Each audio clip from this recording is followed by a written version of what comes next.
সবাই কেমন আছো? আশা করি সবাই ভালো আছো। তো আজকে রান্না করব পটল ভাজা।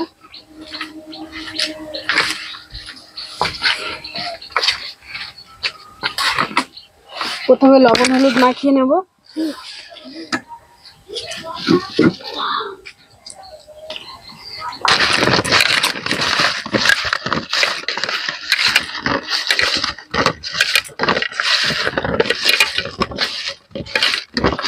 পটল ভাজা কড়াই তেল দেওয়াই আছে, গরমও হয়ে গেছে। হ্যাঁ, তেল গরমও হয়ে গেছে। এবারে পটলগুলো দিয়ে দেবো।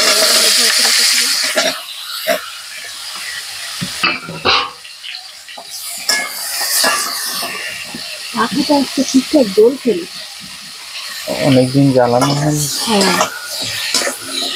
বেশ কিছুদিন পৌষাবের পরীক্ষার জন্য ওপরে রান্না করতে আসতাম না, পাখায় রান্না করতাম না, এই জন্য অনেকদিন পাখাটা জ্বলছে না। তো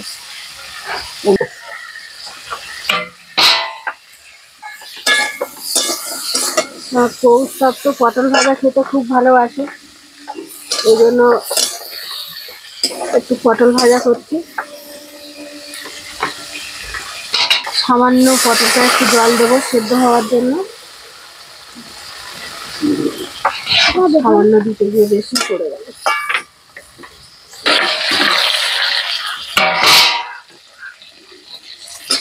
এই যে পটলে যে জলগুলো দিয়েছিলাম,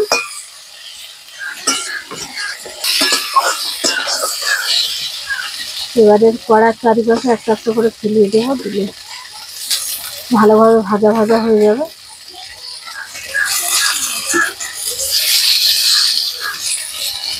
ভালো সিদ্ধ হয়েছে। হ্যাঁ, সিদ্ধ হয়ে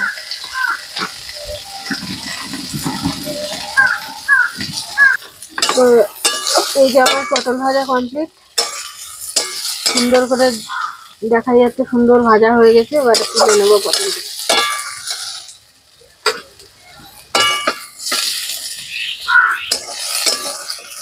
তেলটা বেশি হয়েছে, বেশি তেল লেগে, একটু বেশি তেল না হলে আবার পটল ভাজা সুন্দর সুন্দর লাগে, ভালো লাগে। আজকে পটল ভাজা এই পর্যন্তই।